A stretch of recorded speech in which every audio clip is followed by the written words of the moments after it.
where they differed from the other members of the church, the nominal members of the church, if I can put it that way, is their emphasis on personal experience. That is, it wasn't enough for you to believe these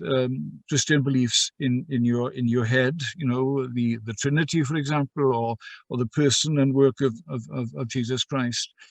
but that you had to experience this personally. And this happened to Williams Pantycelyn himself as a student, a 20-year-old student in an academy in Breconshire. He heard one of the early leaders of the Methodist movement preaching, a man called Howell Harris, and he says that he was caught by a summons from heaven, he said, but while listening to this sermon, dalwyd fi